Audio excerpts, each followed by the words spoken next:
नमस्कार, एक बार फिर से स्वागत है आप सभी का। हम लगातार हमारे आज के सबसे बड़े पॉलिटिकल अपडेट के साथ में बने हुए हैं कि किसकी सरकार जम्मू कश्मीर में और हरियाणा में बनने जा रही है। जैसा कि इससे पहले भी लगातार हम कह रहे थे कि टैली इस बार चौंका रहा है, चूंकि हरियाणा में 1 घंटे पहले तक कांग्रेस पार्टी की सरकार बनने की स्थिति नजर आ रही थी, लेकिन 1 घंटे में टैली में जो समीकरण है, जो आंकड़े हैं, वो इस तरह से बदले कि भारतीय जनता पार्टी एक बार फिर से लगातार तीसरी बार सत्ता पर काबिज होने की स्थिति में नजर आ रही है।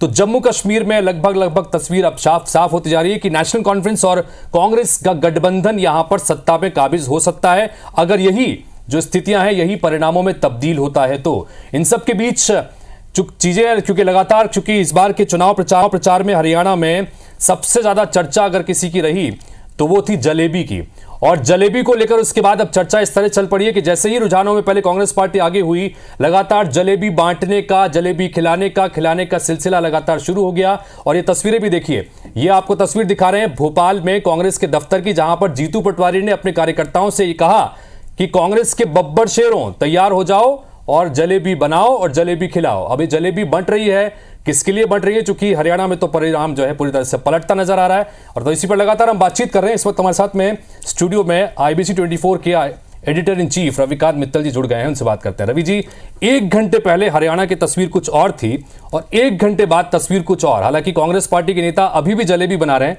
कैसे कहते हैं? देखो हितेश, ये जो जलेबी बन रही है ना, ये हरियाणा की जो राजनीति है ना, वो इसी जलेबी की तरह है। ये बिल्कुल भी सीधी नहीं है। और जिस दिन वोटिंग ख़त्म हुई थी उस दिन भी मैंने ये बात कही थी कि अगर हरियाणा में कोई बड़ी बात नहीं हो कि जो परसेप्शन बना हुआ है कि कांग्रेस आगे चल रही है, कांग्रेस जीत जाएगी, वो पलट के बीजेपी भी जीत सकती है। क्योंकि जो मेरी वहाँ पर ग्राउंड में जो रिपोर्टर्स थे या जो एक्सपर्ट्स थे, उनसे जो बात हुई थी, तो उसमें एक चीज़ निकल के आई थी कि जो परसेप्शन बन रहा है, क्योंकि जाट इस बार जो है वो कांग्रेस को समर्थन दे रहे हैं, वो चाहते हैं। तो और वो जाट जो होते हैं वो एक तरीके से कुनवा जो होता है वो लाउड होता है, वो अपनी बात तेजी से बोल के जाहिर करते हैं। तो इसलिए ऐसा लग रहा था कि जो परसेप्शन बन रहा था कांग्रेस में, एक बहुत बड़ी जो मेजॉरिटी थी, जो कि साइलेंट वोटर कहा जा रहा था, उसमें वो लोग ये नहीं चाहते थे कि इस तरीके से जाट की अभी सरकार बने। लेकिन देखिए, अभी हमें डिस्कस कर रहे हैं, लेकिन अभी थोड़ा सा टू अर्ली है, क्योंकि लगभग 18 से 20 राउंड की काउंटिंग होनी है और अभी केवल 4 या 5 राउंड की काउंटिंग हुई है। और जो शुरुआत में जो कांग्रेस को बढ़त मिली, आपको भी पता है, मुझे भी पता है कि वो केवल पोस्टल बैलेट होते हैं, उसमें खुलते हैं। जो सही जो रुझान जो आप मान के चलिए कि अब जो 11 बज गए हैं, अब के बाद से जो रुझान बनेगा लगभग वही रिजल्ट में तब्दील होगा। उसमें केवल 5 से 10% का अंतर आ सकता है। तो जो अपनी टैली दिखा रही है, बल्कि इलेक्शन कमीशन की टैली जो दिखा रही है, तो यही रिजल्ट होगा। तो जो एक बड़ी मेजॉरिटी थी वो बहुत साइलेंट थी, वो अपनी बात बता नहीं रही थी हरियाणा में, और लगता है उन्होंने ही ये खेल कर दिया। बिल्कुल। और खासतौर पर रवि जी, अगर हम जो चुनाव प्रचार को देखें भी तो मूल रूप से जवान और इसके अलावा किसान और पहलवान, ये 3 अहम मुद्दे हरियाणा में लगातार नजर आते हैं। और इसको लेकर लगातार लोकसभा चुनाव में भी कांग्रेस पार्टी की तरफ से चाहे अग्निवीर का मुद्दा हो, चाहे वो बेरोजगारी का मुद्दा हो, बात की थी। और इन्हीं मुद्दों को लेकर एक बार फिर से विधानसभा चुनाव में भी थी। और ये जो स्थितियां बन रही हैं, एक बार फिर से अगर यही नतीजे में तब्दील होता है तो फिर से तीसरी बार वहां पर सरकार बन रही है। तो इन मुद्दों को किस तरह से देखते हैं आप, भूमिका? देखिए हितेश, हरियाणा में तो एक सरकार दोबारा बन जाए, ये भी बहुत बड़ी बात होती थी, जिसका कि मिथ पिछली बार बीजेपी ने तोड़ा। वहां पर हमेशा आया राम गया राम कहा जा, जो ये मुहरा आया राम गया राम की राजनीति हरियाणा से ही निकला। कि वहां पे इस तरीके की राजनीति थी कि कोई एक पार्टी दोबारा सरकार बना ले, तो ये बीजेपी ने ये कारनामा करके दिखाया। हालांकि पिछली बार बीजेपी की सीटें कम हुई थी और उन्हें दुष्यंत चौटाला की पार्टी का 10 सीटों का समर्थन लेना पड़ा था, तब वो सरकार बनाने की स्थिति में आए थे। तो ऐसा नहीं। और फिर चुनावों से पहले खट्टर को हटाना, उन्हें लगा कि अलोकप्रिय है राय, और पिछले 6 महीने से आरएसएस का ग्राउंड लेवल पर जुट जाना, जो अभी के रुझान है उसके हिसाब से दिख रहा है कि ये सारा काम आ गया। कि अगर अलोकप्रिय खट्टर थे तो एक नायब सैनी जो सौम्य सा चेहरा है, बहुत ज़्यादा लाउड नहीं है, शांत से हैं, तो इस तरीके के लोगों को, क्योंकि देखिए वहाँ पर एक बहुत बड़ा जो वर्ग है वो एक बिजनेस लोगों का है, जो बिजनेस करते हैं, जो मारवाड़ी हैं, एक दलित हैं। एक ये भी कारण हो सकता है कि जो कांग्रेस में जो दलित नेता थी शैलजा, जो उनको किनारे किया गया या उनको साइडलाइन किया गया, हो सकता है वो मैसेज दलितों तक पहुंचा कि भाई हमारी नेता तो मुख्यमंत्री नहीं बनेगी अगर कांग्रेस को वोट डालेंगे, क्योंकि आपने देखा होगा कि अशोक तंवर जो एक दलित नेता उनको लाया गया। तो ये सारे जो समीकरण बने हैं, हो सकता है कि उसी का ही नतीजा ये टैली में आज दिखा। और अशोक तंवर का तो बड़ा रोचक है कि 1 घंटे पहले वो भारतीय जनता पार्टी के लिए प्रचार कर रहे थे और उसके बाद फिर वो कांग्रेस पार्टी में शामिल हो गए। बहरहाल इन सब के बीच चूंकि जलेबी को लेकर सियासत चल पड़ी है, बड़ी प्रतिक्रियाएं रोचक आ रही हैं। राधिका खेड़ा भारतीय जनता पार्टी के प्रवक्ता हैं, उन्होंने क्या कहा है और भी कुछ प्रतिक्रियाएं उसको लेकर एक बार सुनाते हैं, फिर आगे बढ़ते हैं। जल्दी का काम हमेशा से शैतान का काम होता है। बहुत जल्दी थी इनको जलेबी खाने की। अब मैं उम्मीद करती हूँ और कांग्रेस पार्टी को ये मैसेज देना चाहती हूँ कि क्योंकि अब तो आप वो जलेबियां खाएंगे नहीं और बांटेंगे नहीं, तो उनको फेंकिएगा मत, उनको चाहे गरीबों में बांट दीजिएगा। ठीक है, आपको इस बात की खुशी मनानी चाहिए कि आपके पास अभी इतना कुछ था कि आप वो जलेबी बना सके, लेकिन अन्न का निरादन मत करिएगा जब आप दुखी हो जाएंगे।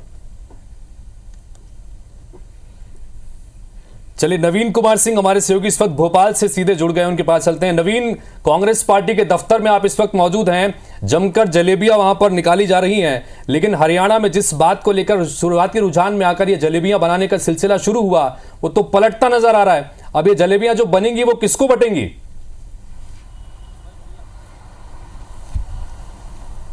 हितेश, जलेबी तो इस वक्त देश में ट्रेंड कर रही है और मध्य प्रदेश कांग्रेस के बाहर की तस्वीरें मैं आपको दिखा रहा हूं।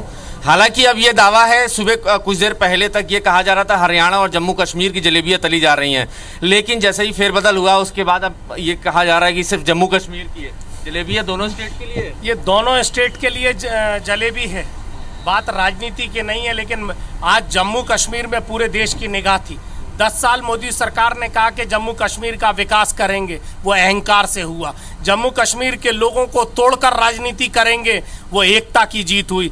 मोदी सरकार ने कहा था कि इशारे पर जम्मू कश्मीर की आवाम को दबाकर कुचलकर वहां पर विकास करेंगे, ये वहां विकास की जीत हुई। हरियाणा में क्या हुआ? हरियाणा में कांग्रेस लगातार आगे बढ़ रही है, अभी परिणाम सामने नहीं है, लेकिन आप देखिए कि जिस तरीके से आज लोग कह रहे थे कि कांग्रेस का सुपड़ा साफ होगा, भारतीय जनता पार्टी की सांस में सांस अटकी हुई है। 10 साल के विकास को लोगों ने चेहरा बताने की कोशिश की है और राहुल गांधी ने लाल चौक पर कहा था कि ये देश जम्मू कश्मीर नहीं, पूरे हिंदुस्तान को एकता से, भाईचारे से, प्यार से, मोहब्बत से जीता जाता है। ये वही जीत है। ठीक है हितेश, तस्वीर अलग हो रही है। अब तक जम्मू कश्मीर और हरियाणा की जलेबी तली जा रही थी, लेकिन नतीजे और रुझान बता रहे हैं कि अब कांग्रेस का विजन जो है बदलता जा रहा है। अभी ये कहा जा रहा है कि हरियाणा के नतीजे बहुत चौंकाने वाले होंगे, कांटे का मुकाबला ज़रूर है, लेकिन उम्मीद नहीं खोई है कांग्रेस पार्टी ने। कांग्रेस का को उम्मीद है कि कुछ देर बाद तस्वीर अलग होगी। ठीक है नवीन, आप लगातार बने रहिए, चूंकि अब जलेबी आप जैसा आपने बताया भी कि ट्रेंड कर रही है और कुछ दिन देर पहले तक कांग्रेस ही दोनों ही राज्यों के लिए जलेबी बना रहे थे, लेकिन अब सिर्फ वो जम्मू कश्मीर के लिए जलेबी बना के बांट रहे हैं। बहरहाल इन सब के बीच प्रतिक्रियाएं भी आ रही हैं, एक बार प्रतिक्रिया सुना देते हैं, फिर उसके बाद चर्चा करते हैं जम्मू कश्मीर के ऊपर। कांग्रेस का अहंकार टूट रहा है। कांग्रेस बहुत जलेबी खा रही थी सुबह सुबह, अब बीजेपी के लोग खुशी के लड्डू बीजेपी के लोगों के हाथ लगेगा। कांग्रेस जलेबी की तरह घूमती रह जाएगी। आएगी बीजेपी, जीतेगी बीजेपी, हरियाणा में सरकार बनाएगी बीजेपी। तो भारतीय जनता पार्टी की सरकार बनेगी, इस बात को लेकर बीजेपी के नेता आश्वस्त हैं। इन सबके बीच अनिल विज हरियाणा के बड़े जबरदस्त, जब भी कुछ बोलते हैं तो कुछ बड़ी बात बोलते हैं, उनकी प्रतिक्रिया भी आ रही है और बाकायदा उन्होंने कुछ गीत संगीत के जरिए अपनी प्रतिक्रिया दी है। हालांकि अपनी सीट अंबाला कैंट पर वो लगातार शुरू से ही पीछे चल रहे हैं, एक बार उनको सुनते हैं। जिंदगी का साथ निभाता चला गया, मैं जिंदगी का साथ निभाता चला गया, हर फिक्र को धुएं में उड़ा, हर फिक्र को धुएं में उड़ाता चला गया। जो मिल गया उसी को मुकद्दर समझ लिया, जो मिल गया उसी को मुकद्दर समझ लिया, मुकद्दर समझ लिया, मुकद्दर समझ लिया। जो मिल न सका उसको बुलाता चला गया, मैं जिंदगी का साथ निभाता चला गया, गम और खुशी का फर्क न महसूस हो जहां, गम और खुशी का फर्क न महसूस हो जहां, न महसूस हो जहां, न महसूस हो जहां, चला गया जिंदगी का साथ। अनिल विज को आप सुन रहे थे, भारतीय जनता पार्टी के नेता हैं, लगातार 7वां चुनाव लड़ रहे हैं, 6 बार के विधायक रह चुके हैं अंबाला कैंट से, लेकिन इस बार शुरुआती रुझान में पीछे चल रहे हैं। तो शायद इसलिए उन्होंने ये बात कही है कि जो भी गम मिला है उसको भुलाता चला गया। लेकिन बहरहाल उनका अपना अलग अंदाज बयां है। और इस पर बातचीत करने के लिए हमारे साथ में चूंकि अब और मेहमान भी जुड़ रहे हैं, उनसे भी तारुफ एक बार आपको करा दूं। हमारे साथ में पंकज चतुर्वेदी जी जुड़ गए हैं, भारतीय जनता पार्टी के नेता प्रवक्ता हैं। हमारे साथ में धनेंद्र साहू जी जुड़ गए हैं, कांग्रेस पार्टी के वरिष्ठ नेता हैं, पूर्व मंत्री हैं। आप दोनों का बहुत बहुत स्वागत है। लेकिन उससे पहले रवि जी, चूंकि महत्वपूर्ण बात जलेबी की चर्चा हो रही थी, आपने अनिल विज को भी देखा सुना, जम्मू कश्मीर की चर्चा करना बहुत जरूरी है, क्योंकि यहां जो परिणाम निकल के सामने आ रहा है, यही अगर नतीजों में तब्दील होता है तो आप कैसे इसे देख रहे हैं? नहीं, मैं जम्मू कश्मीर जाने से पहले एक बात कहूंगा कि एक तो जो अनिल विज को राजनीति करनी चाहिए, गाना नहीं गाना चाहिए। बहुत बेसुरा गा रहे थे और पूरा गाना गाना चाह रहे थे। और दूसरा, ये जो उनके जो निकले हैं गाना, ये चूंकि उन्हें पता है कि अब बीजेपी जीत रही है और वो मुख्यमंत्री नहीं बनेंगे, वो अपना दावा ठोक चुके हैं, तो वो अभी से ये गाने की प्रैक्टिस कर रहे हैं, क्योंकि उन्हें यही गाना गाना पड़ेगा। बीजेपी कह चुकी कि नायक तो नायब ही होंगे, तो ये एक चीज। लेकिन हाँ, जम्मू कश्मीर की एक बहुत बड़ी इंपॉर्टेंट बात है। देखिए, जम्मू कश्मीर में अगर बीजेपी 28 सीटें भी जीत रही है तो ये उसकी पिछली बार की सीटों से ज्यादा सीटें हैं। एक आपको ये देखना पड़ेगा। कश्मीर में जो कि घाटी का क्षेत्र है, वहां पर बीजेपी की कभी भी वो नहीं रही, पैठ नहीं रही। उन्होंने लोकसभा के लिए भी वहां पे चुनाव नहीं लड़े थे। वो हमेशा नेशनल कॉन्फ्रेंस और पीडीपी का, इनका केवल जम्मू में ही प्रभाव रहा है। ये ट्रेडिशनली है बीजेपी को। एक गलती बीजेपी अगर टैक्टिकली हो सकता है अगर की हो, क्योंकि इन्होंने चुनावों में ऐसा माना जा रहा था कि कुछ इंडिपेंडेंट उतारे हैं वैली में, जो कि चुनाव के बाद इनको सपोर्ट कर सकते हैं, समर्थन दे सकते हैं। लेकिन इनके कुछ नेताओं ने लगातार इस बात का प्रचार किया कि वो इंडिपेंडेंट हमारे साथ आएंगे, इंडिपेंडेंट। तो जनता जो कश्मीर की थी, हो सकता है कि उन्होंने इसलिए नेशनल कॉन्फ्रेंस की तरफ मुड़ गए हों, उनको वोट नहीं दिया हो जो इंडिपेंडेंट है, कि ये आखिर ये बीजेपी के ही प्रॉक्सी कैंडिडेट हो सकते हैं। तो ये है। और अगर हम ये माने कि वहां पर अगर गवर्नर सिंगल लार्जेस्ट पार्टी वाली को बुलाएंगे, तो उसमें भी अब जो है national conference single largest party होती हुई नजर आ रही है। तो ये स्थिति अब वहां पर लग रहा है कि बीजेपी के हाथ से बाजी अब निकल जाएगी। जी, इन सब के बीच लगातार प्रतिक्रियाएं भी आ रही हैं। छत्तीसगढ़ में डिप्टी सीएम अरुण साव ने भी नतीजों को, रुझानों को लेकर अपनी बात रखी है। पहले उनको सुनते हैं, फिर मेहमानों के पास चलते हैं।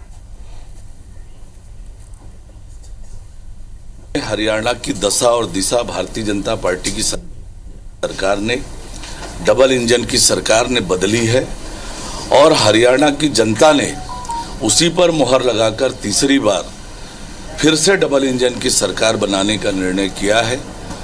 तो निश्चित रूप से जो विकास की राजनीति भारतीय जनता पार्टी करती है, उसी का परिणाम हरियाणा में दिख रहा है। और जम्मू कश्मीर में भी हमारे प्रदर्शन बहुत अच्छे होंगे, ये उम्मीद है।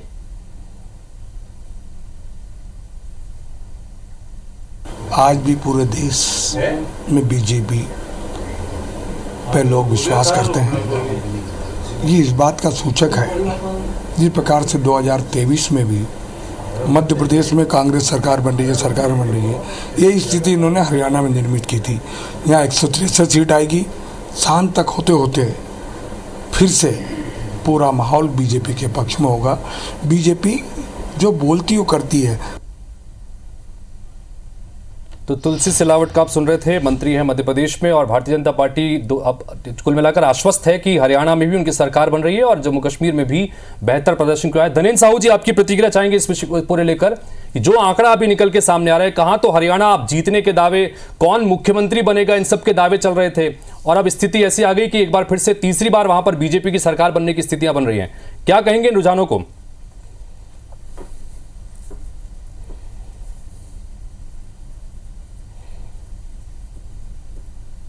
रुझान नहीं है, अभी तो बहुत सारे राउंड के गिनती होनी है।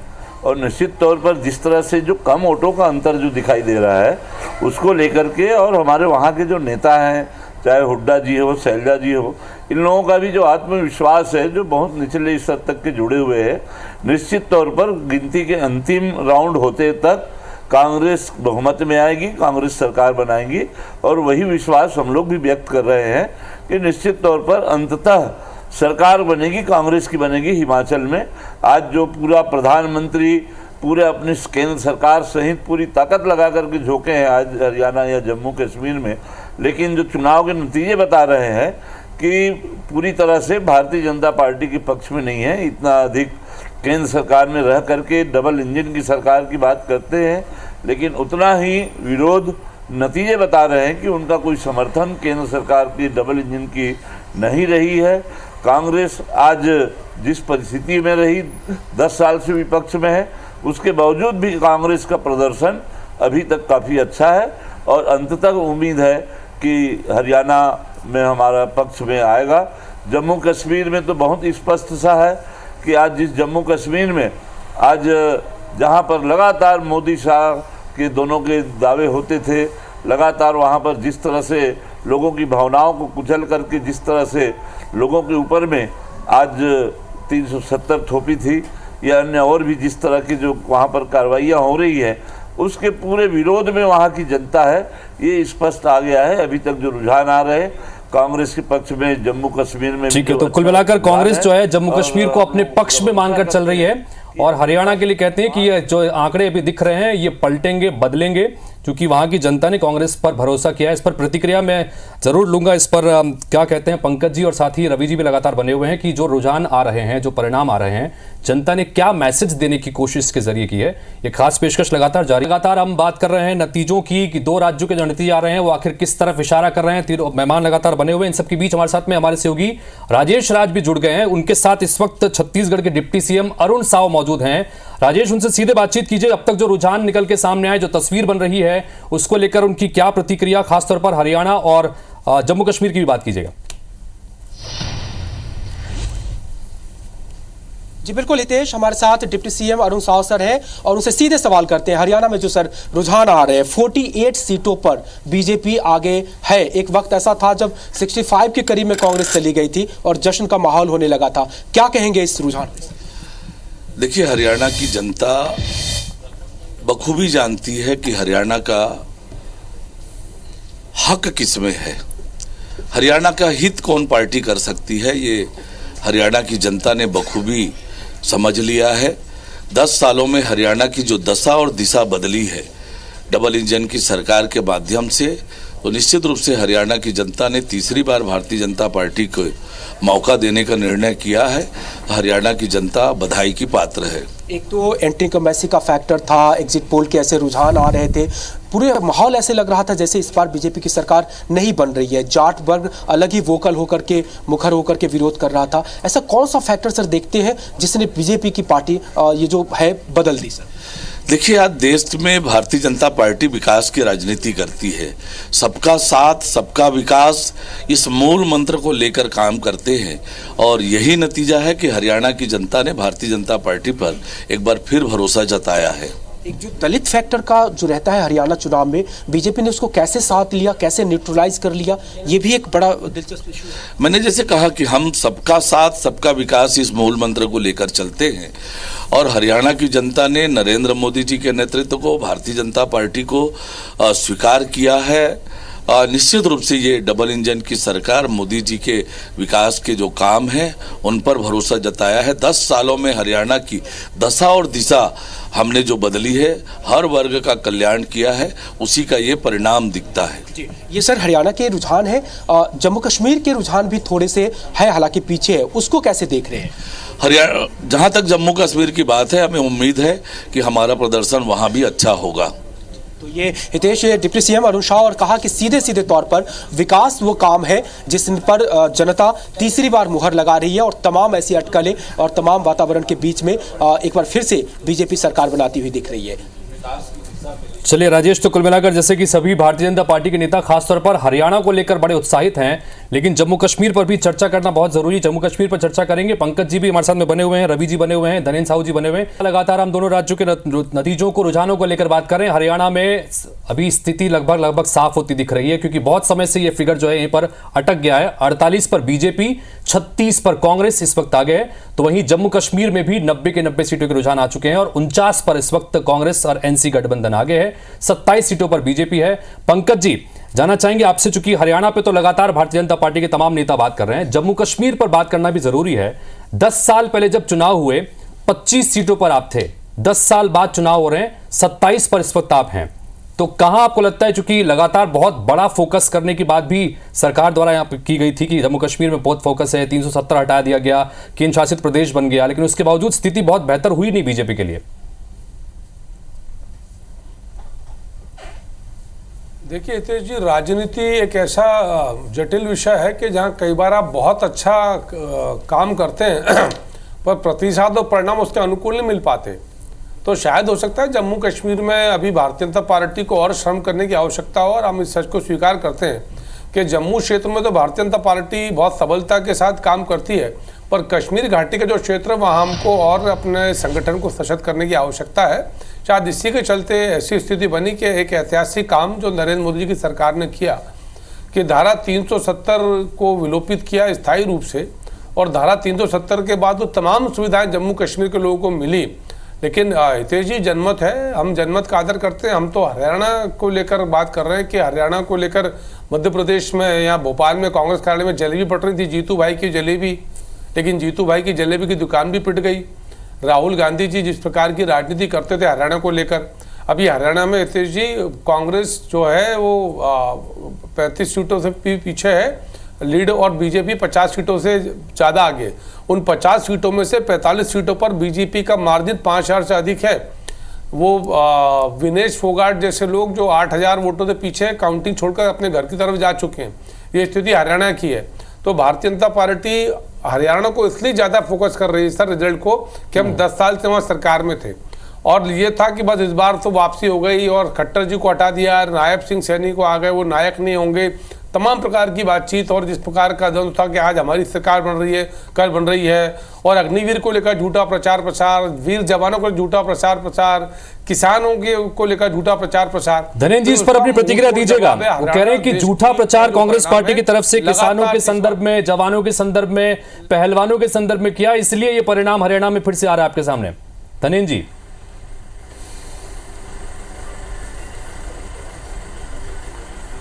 परिणाम अभी जिस कारणों से भी इस तरह के आ रहे हैं, लेकिन इनका ये कहना कतई उचित नहीं है कि कांग्रेस झूठा प्रचार कर रही है। पूरे देश की जनता ने, देश की ही जनता नहीं पूरे संसार की जनता ने देखा है कि किसानों के ऊपर किस तरह से अत्याचार किए हैं लोग। 900 से ज़्यादा किसान लोग वहाँ उस आंदोलन में मारे गए हैं। जवानों के साथ में अग्निवीर योजना के माध्यम से कितना जवानों के ऊपर अत्याचार किए हैं कि आज हमारा चाहे वो पहलवानों के ऊपर किए हों। ये प्रदेश की जनता पूरी तरह से करार रही थी भारतीय जनता पार्टी के इस कुशासन से। ठीक है, ये चुनाव है, परिणाम है। चुनाव और हार और जीत के बहुत सारे कारण होते हैं, कई फैक्टर होते हैं, कई तरह से उसमें प्रभाव डालते हैं हार और जीत पर, और ये कहना उचित नहीं है।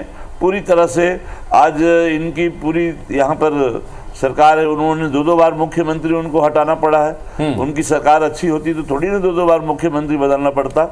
आज ठीक है, चुनाव लड़ना जीतना अलग बात होती है, प्रत्याशी के व्यक्तित्व, अन्य बहुत सारे कारण, ये सारे तमाम सारी चीज़ें, स्थानीय कारण, ये सारे जो है बनते हैं कारण। तो इसलिए ये नहीं कहना आवश्यक जो है उचित नहीं है कि जो है ये कांग्रेस ने गलत प्रचार किया, दुष्प्रचार किया, नहीं। ठीक है, जो सच्चाई है वो तो है ही है। कांग्रेस पार्टी के लिए खुश होने की स्थितियां कम से कम जम्मू कश्मीर से बन रही हैं, क्योंकि वहां पर सरकार बनने की स्थितियां बन रही हैं। और इस वक्त हमारे साथ में जम्मू कश्मीर से कांग्रेस पार्टी के नेता एडवोकेट मुजम्मिल साहब सीधे जुड़ रहे हैं, उनके पास चलते हैं। मुजम्मिल साहब, आपको मेरी आवाज मिल रही है? जी जी, आपकी आवाज आ रही है मेरे को। मुजम्मिल साहब, क्या कहेंगे आज के नतीजों को लेकर? जो रुझान नतीजे अब तक आ रहे हैं, जम्मू कश्मीर में सरकार बनती दिख रही है आपकी नेशनल कॉन्फ्रेंस के साथ में, कैसे देख रहे हैं नतीजों को, क्या कारण रहे? हमारी सरकार बनती दिख रही है अभी, क्योंकि मैं तो अभी काउंटिंग के बीच में से आपसे बात कर रहा हूं। जहां तक हमें अभी तक इनपुट्स आए हुए हैं उसके हिसाब से हम लोग अभी जीत रहे हैं, और यहाँ पे कांग्रेस और एनसी की सरकार बनेगी। हमें किसी की भी सहायता की जरूरत नहीं पड़ेगी। यहाँ पे डेफिनेटली हमारी एनसी की और कांग्रेस की सरकार बनेगी। अभी हमें अंदर से भी मैसेज आ रही हैं, बाकी जगहों से भी मैसेज आ रही है कि कांग्रेस जीत रही है। यहाँ पे भी मेरी सीट पे, जहाँ पे मैं अभी हूँ अनंतनाग में, यहाँ की सीट भी हमने जीत ली है। तो मुजम्मिल जी, क्या वजह रही कि ये जो परिणाम निकल के आया, नेशनल कॉन्फ्रेंस और कांग्रेस पार्टी के गठबंधन को समर्थन मिल रहा है, क्या वजह है इसके पीछे मानते हैं आप? देखिए, बीजेपी ने पिछले 10 साल से यहाँ पे लूटा है कश्मीर को, कश्मीरियों को लूटा है, उनके साथ धोखाधड़ी की है, डेवलपमेंट के नाम पे यहाँ पे उनको ठगा है। जो मोदी जी ने वादे किए, बाकी सब ने वादे किए, उनके नाम पे ठगे हैं। लेकिन हम जो यहाँ पे हमने लोगों से जब भी बात की, मतलब इलेक्शन के दौरान भी हमने जब भी लोगों से बात की, उनको भी हमने यही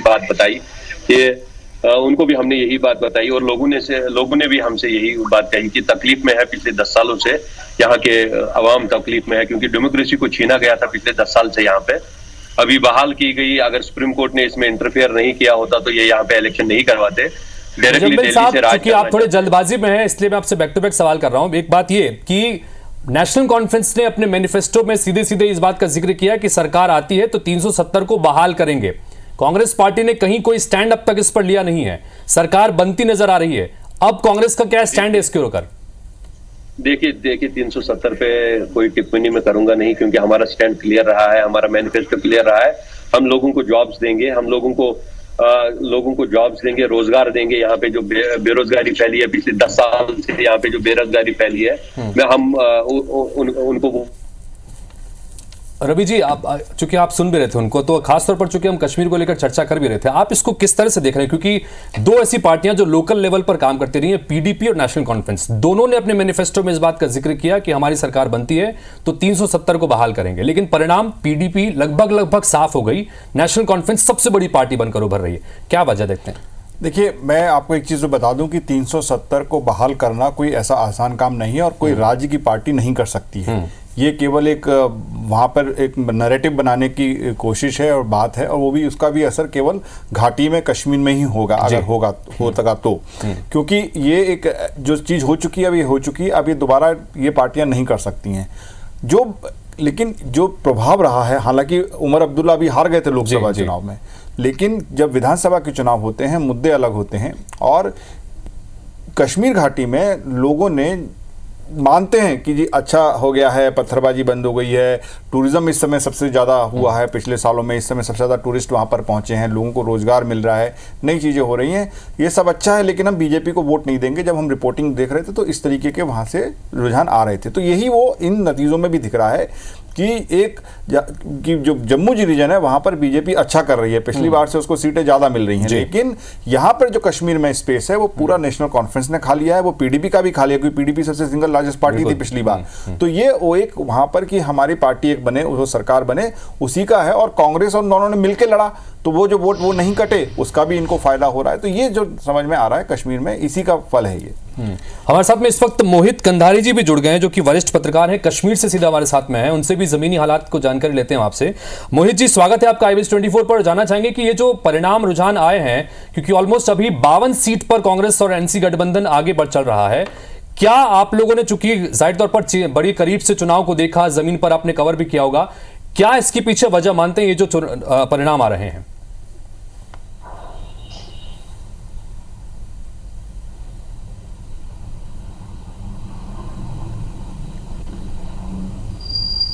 मोहित जी, आप सुन पा रहे हैं मुझे?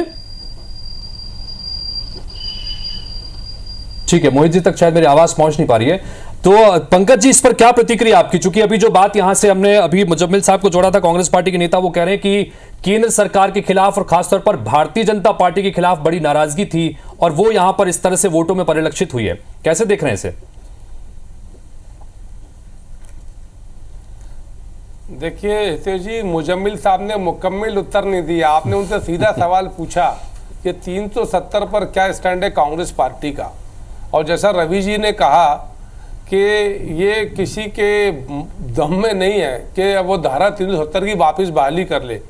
जब तक भारतीय जनता पार्टी की सरकार जनसेवा रत है, तब तक जम्मू कश्मीर में 370 तो अब नहीं आएगी, और अभी असंभव सी बात है। और रवि जी ने बिल्कुल ठीक कहा कि ये विषय अब राज्य की किसी लोकल पार्टी का नहीं है। ये बात अलग है कि कश्मीर घाटी में उन्होंने अपने लोकल पॉलिटिकल नैरेटिव के लिए ये प्रचार किया। दोनों ने, पीडीपी ने किया, फिर फारूक अब्दुल्ला की पार्टी ने किया, और उनको कंपैरेटिवली थोड़ी सीट्स मिली। और उसका रीज़न जो मैं समझ पाता हूँ कि जो पीडीपी का जो वोट था वो पूरा इधर शिफ्ट हो गया नेशनल कॉन्फ्रेंस के साथ, इसीलिए नेशनल कॉन्फ्रेंस वहाँ जो बड़ी पार्टी के रूप में सामने नजर आ रही है। पर हम सब जानते हैं कि नेशनल कॉन्फ्रेंस हितेश जी एक डिवीजन की, विभाजन की राजनीति करती है और उनका स्टैंड प्रो पाकिस्तान का हमेशा उसके साथ रहा है और बहुत लंबे समय से उनकी जो रीति रणनीति है वो भारत के हित की तो कहीं नजर नहीं आती। लेकिन ये डेमोक्रेसी है, वो जम्मू कश्मीर में मेजॉरिटी के साथ है, लेकिन यदि वो सरकार बनाते भी हैं तो हम तो कांग्रेस से सवाल खड़ा करेंगे कि राहुल गांधी जी उत्तर दें, जो विदेशों में जाकर भारत माता की बुराई करते हैं कि क्या वो 370 की बहाली कराएंगे तो बताएं। और ये मैं इसीलिए फिर कह रहा हूँ, साहू जी को जरूर बुरा लगा पर सत्य यही है हितेश जी, रवि जी, कि कांग्रेस पार्टी झूठ की नींव पर राजनीतिक इमारत खड़ी करना चाहती है, जो नहीं होता।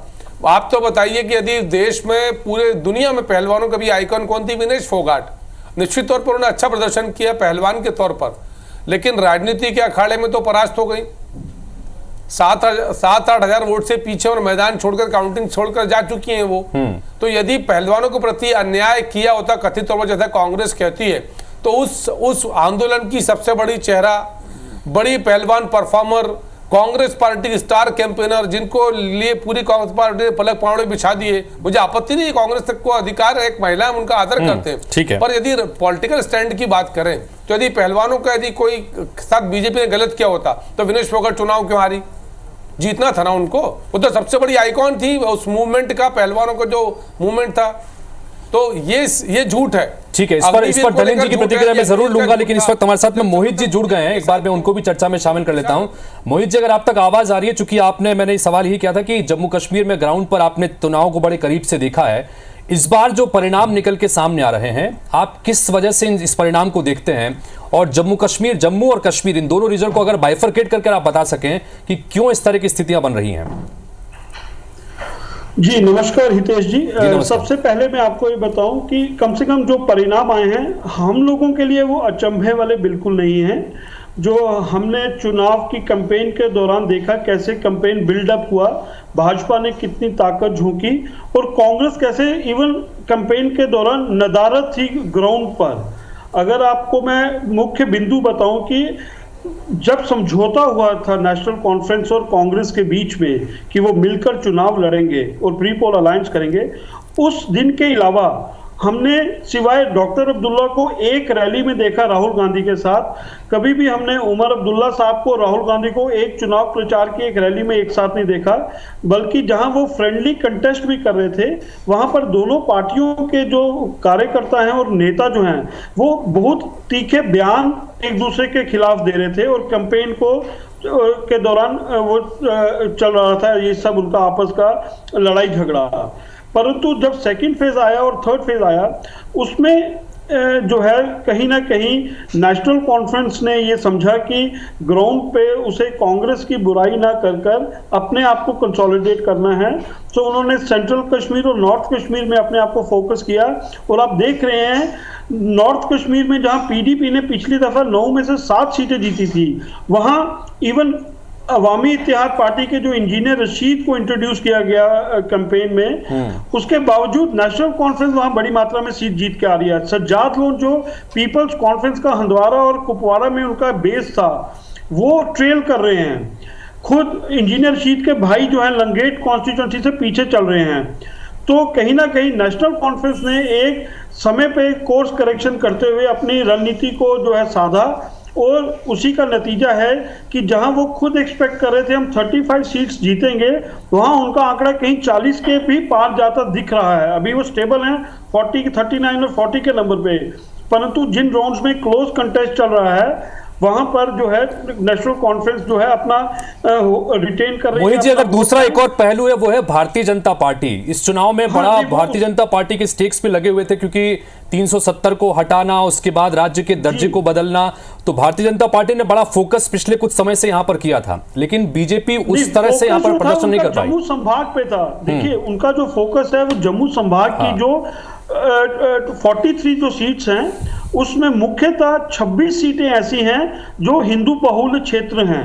तो जो भाजपा का जो फोकस था वो इन सीट पे था कि ये बेस उन्हें मिल जाए और इंडिपेंडेंट कैंडिडेट्स की मदद से, जो घाटी में उनके इंडिपेंडेंट सपोर्टेड कैंडिडेट्स थे और कुछ लाइक माइंडेड पार्टीज थी, उनके साथ वो गठबंधन करते हुए कहीं ना कहीं ये अपनी रणनीति को इस ढंग से वो साध रहे थे।